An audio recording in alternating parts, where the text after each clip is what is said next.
Bonjour à tous, j'espère que vous allez bien. Il y a encore des examens et donc nous allons faire un exercice d'économie. J'ai eu plusieurs demandes de plusieurs personnes, donc à mon avis, les professeurs ont programmé économie pour ce lundi prochain.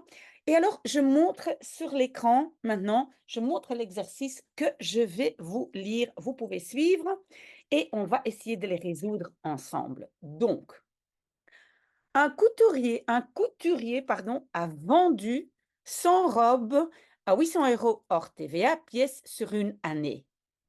Donc ça, c'est l'argent qui est entré. Il a utilisé des matières premières, tissu colorant, pour un montant de 18 000 €. Donc ça, ce sont déjà des frais. On va devoir déduire ça tout à l'heure. Il a contracté un crédit de 5 000 € pour l'achat d'une nouvelle machine à coudre. Ça aussi, ce sont des frais. Alors, il avait placé de l'argent en bourse, ce qui lui a rapporté 2 000 € d'intérêt. Ça, c'est de l'argent qui rentre. Son loyer, le téléphone, l'énergie et sa publicité, donc tous les frais fixes, lui ont coûté 15 000 €. Donc, on doit aussi déduire parce que ce sont des coûts. Il a payé des salaires pour son assistante et des cotisations sociales à hauteur de 20 000 €. Ça aussi, il a dû payer, donc ce sont aussi quelque part des frais ou des coûts. On doit aussi les déduire. Et vous voyez qu'est-ce que le professeur demande? Les résultats d'exploitation plus les résultats financiers. Et ensemble, ces deux résultats vont donner le résultat bénéfice-perte avant impôt. Et puis on dit que il y a 20 d'impôts et donc, quel est le résultat net? Alors, donc avant de commencer cet exercice, vous pouvez toujours mettre l'écran à l'arrêt et noter, l'énoncé. Mais, donc avant de commencer, je dois vous dire qu'on n'a pas suffisamment d'éléments pour faire ce calcul en détail. Donc à mon avis, c'est un calcul un peu simplifié et j'insiste là-dessus parce que, par exemple, on ne sait pas, sur combien de temps il va payer sa machine. Est-ce qu'il va payer la machine à 5 000 € en une fois? Hein, c'est un investissement. Est-ce qu'il va payer des intérêts à la banque pour, justement avoir le crédit pour cette machine? On ne le sait pas. Et est-ce que dans sa comptabilité, il va amortir cette machine? Mais peut-être vous n'avez pas encore vu amortissement. Mais donc, très souvent, pour des investissements comme des machines ou vous achetez un nouveau téléphone et je ne sais pas quoi, vous ne pouvez pas déduire tout en une fois en un an. Mais donc de tout ça, nous n'allons pas tenir compte, à mon avis, c'est un exercice simplifié, mais j'insiste là-dessus parce que si vous faites des études supérieures, probablement vous devez tenir compte de beaucoup plus d'éléments. OK, suffisamment de blabla, donc je pense que c'est un exercice simplifié. Et alors donc, on va voir, oui, donc nos revenus, hein, de tout ce qu'on a vendu, on a vendu beaucoup, il y a des revenus, c'est de l'argent qui vient dans la caisse.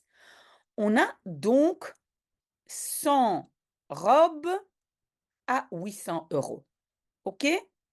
Ça, on a vendu et donc c'est 80 000, je mets un petit point là, même si souvent on ne le fait plus, voilà, euros. C'est entré dans ma caisse. Mais j'ai aussi eu des coûts et ici, je vais faire la liste de tous les coûts. C'est quoi? J'ai d'abord les matières premières. Ça veut dire quoi? C'est tout ce dont j'ai besoin pour, fabriquer les robes, les colorants, les tissus et cetera. OK? Et donc ça, je sais, c'est égal à 18 000 €. Ce sont des coûts, mais c'est pas tout. Donc ça, c'est coût, je mets un petit 1. Qu'est-ce que j'ai encore comme coût?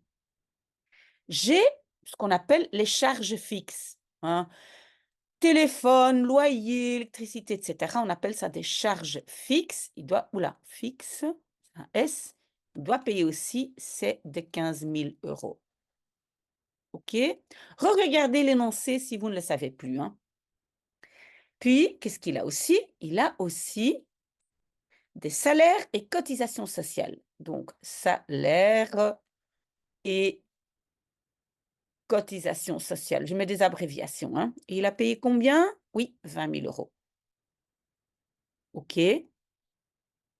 Et puis, ce que moi j'appelle alors l'investissement, mais donc c'est la machine, hein, il a acheté la machine à coudre et donc c'est là que je dis: «On ne sait pas en combien de temps il va amortir, on ne connaît pas l'intérêt, les intérêts qu'il paye à la banque, on ne sait pas». Donc on va juste dire, ce sont donc aussi des coûts et on va dire que c'est 5 000 €. D'accord? Mais donc je mets un point d'exclamation, attention, hein, souvent c'est pas tout à fait comme ça. Donc qu'est-ce que j'ai comme coût? Je vais additionner tout ça, 20, 30, 40, 40, 53 plus 5, j'ai 58 000 € de coût. OK, jusque-là, on est d'accord? Et donc maintenant, on va remplir, bah, le petit schéma que le professeur avait donné déjà. Donc résultat, je vais l'écrire, hein, il faut un peu de patience. Résultat d'exploitation. C'est quoi? Hein, comment est-ce qu'on trouve les résultats d'exploitation? C'est égal à revenu, tout ce qui est entré, moins les coûts, tout ce qui est sorti.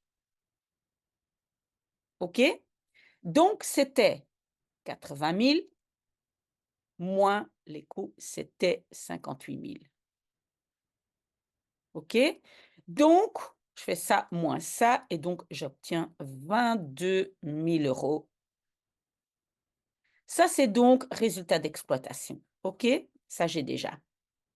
Maintenant, je dois aussi calculer le résultat. Je ne sais pas si je l'ai mis dans l'énoncé. Enfin bref, donc je dois aussi calculer le résultat financier. Et c'est quoi le résultat financier?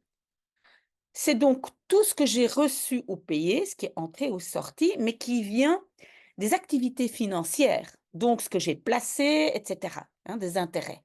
OK? J'espère que ça, c'est clair. On appelle ça des activités financières. Et donc, qu'est-ce que j'ai eu? C'est donc les intérêts gagnés, intérêts gagnés moins, bah, les intérêts payés, intérêts payés. OK?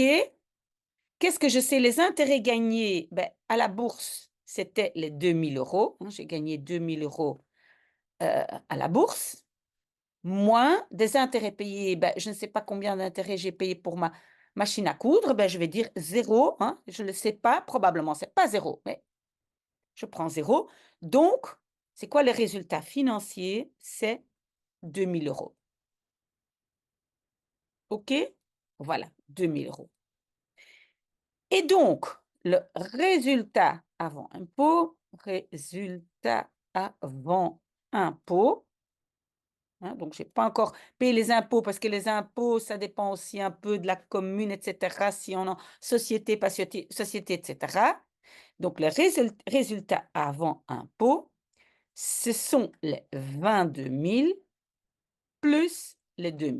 Ça, c'est tout ce que je garde, on va dire, dans ma caisse ou dans mon portefeuille ou ce que vous voulez. Et donc, pour moi, c'est 24 000 €. OK? Mais on a aussi bien lu dans l'énoncé que je dois encore payer des impôts. Et donc, les impôts sont de 20 %. Donc ici, les impôts, c'est 20 %. Donc, je vais prendre les 24 000 multiplié par, 20 %, c'est 0,20. Si vous ne le savez pas plus, vous faites 20 pour 100, c'est-à-dire à 20 divisé par 100, hein, et comme ça, vous trouvez 0,20 et c'est égal à, si je fais le calcul, 19 200 € et ça, on appelle donc ce montant-là est égal à bénéfice net, ou résultat net, après impôt. OK? Voilà, j'espère que c'est clair. Je le dis encore une fois, hein, attention, on n'a pas tous les éléments. À mon avis, ceci est un calcul simplifié. Voilà, j'espère que ça va. Bonne chance en tout cas. À très bientôt.